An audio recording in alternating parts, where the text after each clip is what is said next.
Wassail, beautiful people. Really thought that was going up at the end. So, hello, it's day 9 of Yuletide, but it's a new Yule. It's really got an African feel to it, but it's tuning in via Tangier at the moment. That's where we are. We're tuning into this very grounding, physical healing energy. Today's really about seeds, seeing seeds. Oh, you see, that's so weird. I couldn't remember the download that I was being given for this reading. And then as I've started, it's just come out my mouth. So it's about showing the seeds, the new seeds. So what did that develop into? I'm going to have to go on the journey again because I can't recall the destination. So you show new seeds from the new harvest. There's some kind of ceremony, a ritual, a bit like the Ceralia, the Ceres festival in ancient Rome, where there's this sort of frequency. It's so interesting that everything's being split into different messages. It's like every time I come close to a truth, the world of the stagnant matrix around me gets louder and louder to distract me from the sublime lower frequency. So, Ceralia. See how easily that energy can really push in. It's been pushing in all day. So the seeds from the new harvest are showing the seeds to the old harvest so that they can learn. Well, how can they learn if the old seeds never grew and are still seeds? What can the young seeds learn from the old seeds? So the old seeds, and some of them are very old, they all have different memories connected to their energetic code. So their sibling seeds from that harvest that have grown provide them with a kind of shadowy light aspect of existence, like a preparation scorebook. And every time another generation grows, their codes and everything, it's like a structure is built energetically on a scaffolding around a particular group frequency, and it's an ever growing, ever changing frequency, and that's kind of like a sort of what we would call tribalism, but it's just connective energies where things join together, not fully necessarily, that's another stage, but there's all these peripheral energies that are being picked up. So the seeds to the seeds and baking new loaves. What can you make with the energy of, of the ancient grains? You know, storing grain, keeping grain dry rather than it necessarily being fresh can build up a living memory of energetics, including like the energetics of biome that exist on the plants that grew from the seeds, that are the siblings of the seeds, the children of. There's a whole network of interconnectivity, and that's really the message today. Should I shuffle any cards? I don't even know. Yeah, it's only 4 minutes. That felt like about 12. See, time's moving backwards. It's usually the other way around. I'm yarking on, and too many minutes goes by. Maybe it's a short video. It'd be nicer to edit a short video. This energy here, this space, it's a very grounding space, and when I shuffle here, the cards really fly down at the table and really crash into it. I was going to say onto the golden table, because it is gold. And here is the golden sap rising. Now, I looked at, and I'm seeing right now, hexagonal and rhomboidal patterns of sap on a eucalyptus tree, and how they're being shown as like energetic wounds that are in the auric field, and it's making the whole of the rest of the tree have, because of the eucalyptus oil in it, a kind of coldness, a staticness, a stayed, very compressed, channeled frequency of emotions. That's the energy coming through. They're not like the branches. This is trunk emotions, stuck emotions, emotions being squeezed. Oh, that's interesting. So I pulled a card and then there were two cards, and I pulled the next card and there was a third card, but while I was pulling them, the message coming through from the cards was the norns, washing the roots, washing your roots, washing your roots, your own Yggdrasil tree, tending to the roots, tending to your feet, tending to the energies beneath your feet, like a kind of, like a coded map, reflexology across the base of your foot as individual frequencies that resonate as you walk in individual time zones. So caring for and transforming your feet takes them away from this energy of discomfort, this ungrounded energy of the earth grip, not being comfortable in the shell of your own skin that belongs to the world. You're just a consciousness, you're hijacking into the body, you're the squatter. Towardness. But there's something here of a blocked future. The feeling of being absolutely blocked, briars up. The briars being almost the bark around you, that you're trying to squeeze all of those brittle red, sapped emotions that just dry down the trunk. And I'm seeing that energy of a tree bursting into flames. And the Gaederum. It's almost like, let me see, can I do it like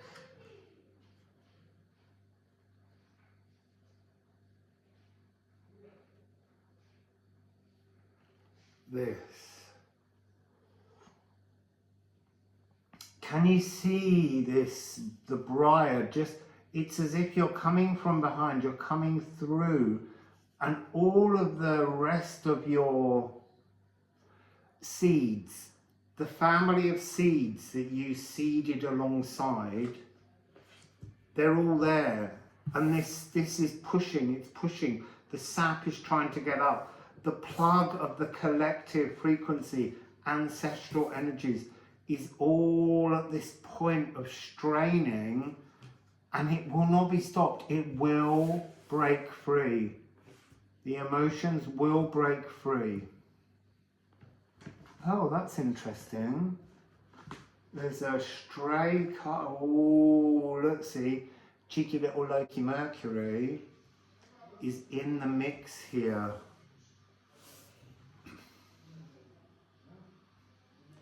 There's something very significant about the number 5 and 1, 5. It's been coming up a lot in the last few days as a 6. It's moving us to a divine new outer pathway. So let's give Musical Alchemy a shuffle and let's just see what else we have here. I can't believe that Apis the Bull is here. Okay, so this is about a race. Well, not a race, but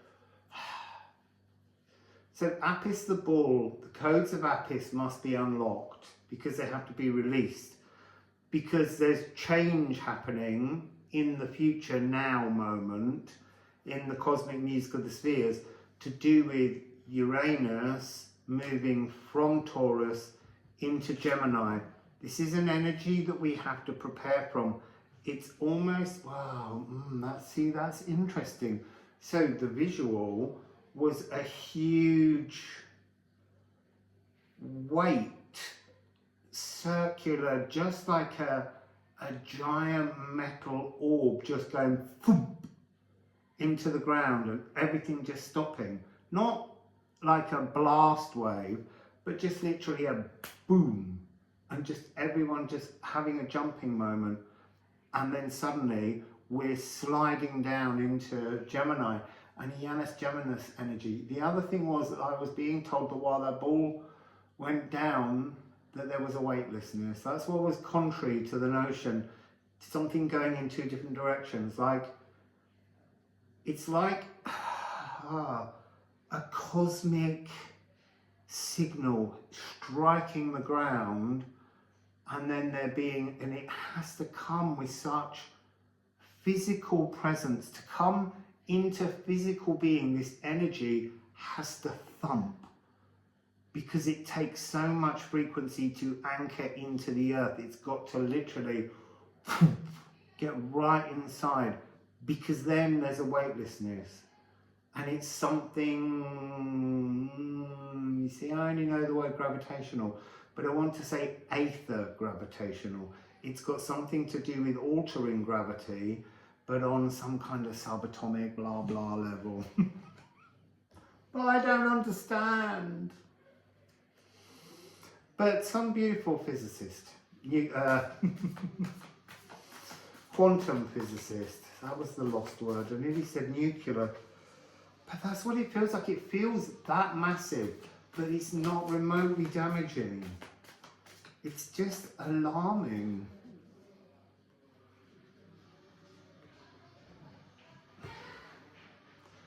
So this is an energy also, it wants to say, that is a movement of Pluto. So that I'm seeing, they're showing me, I can see a whole series of coded locks that are sounds, that are frequencies, scanning across the solar system, interlocking, unlocking, transforming, singing, adding new notes. But it's reshaping both Pluto into Aquarius and Capricorn, and then this notion of moving from Moon in Taurus to having, and there was a moon with Uranus in conjunction with Algo, just when I set off on this journey on the 15th. So we're moving into, Uranus will be moving into Gemini, ruled by Mercury. There's some, you see, there's a lot of giggling. Well, I'm guffawing. So let's just get one. Oh no, there's some on the floor, I think, but I totally neglected. Now I'm going to have to clamber down because I put the table so very close.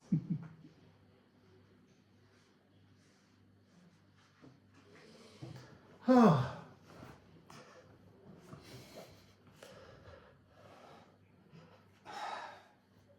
So what do we have? So pulverized, gong bath, that's that sound. It's a frequency shift. Something coming into a conjunction. Oh no, look, we've got the solar eclipse again. It's got something to do with the preparation for the overarching storylines that run between eclipses. The current eclipse ends and a new one begins, so that must be something collectively that happens in the next 3 months. I would say in 3 months from today. Yeah. Intriguing. So, oh, there's another card over there that got missed out earlier. Right. What you couldn't see now, what you can't see now, you will see soon. What you can't see now, you will see soon. You will see, because once the moon comes away, It's got to be the solar eclipse. But not the actual eclipse. It's 3 months. That is the eclipse. Because it's the eclipse. And I can't tell you the date right now because I have to hold certain facts in my head for readings and I can't just hold them all. So yeah, solar eclipse, something happening. What you can't see now, you will see them. Big one, big energy, big transformative energy globally. I just want to know what's on the bottom of this deck. Yeah. It's gonna gutter you all. It's gutting. It's to resolve. It's to gut, to march mellifluously up the mountain. And then the bottom of this deck, Moon in Cancer. So this is intuition initiations. See, and that's a half cycle on again. It's about cycles, longer arcs, slower arcs. We're coming into a time where the alignment of all of these big collective transformation energies are coming into an alignment. See, all day I've been getting this message where it's like I interrupt this program to bring a message to, and it won't tell me who. And it's come through again, but it's got something to do with someone who's watching but never gets involved, watching from a distance. And I don't know what the message is. It might come through at some point. But yeah, it's been coming through all day as that message. So anyway, oh no, hang on. I wanted to put some of Daniela's ceramics in. Wassail, Daniela. So here we go. This is a fascinating symbol. This has been coming through in the readings, Hagal. That icy cosmic crisis, those hailstones, it's been coming across. If you split it apart as East and early magic, or rather early magic and East, newer and East, new ice, as if there are new things to be brought to life from within the salt rhyme. It's a whole new salt rhyme. The Orthumbler, the holy cow, see, Apis the bull, the holy cow. There's connections that need to be made between them because it's both masculine and feminine. Oh, you see, that's a whole other can of fish opening now. And now we've recognised it. Okay, so Apis the bull was just the physical manifestation of the bull marriage, the holy marriage of the bull and the cow, but it was only respecting the actioning male Apis. And there's so much more to a cow. And then Tia going downwards. So that's our galactic source energy coming down to anchor in. That pulverizing paint, dried paint exploding, and just this tingling, transformative, changing energy. Whoa! So, see you all tomorrow.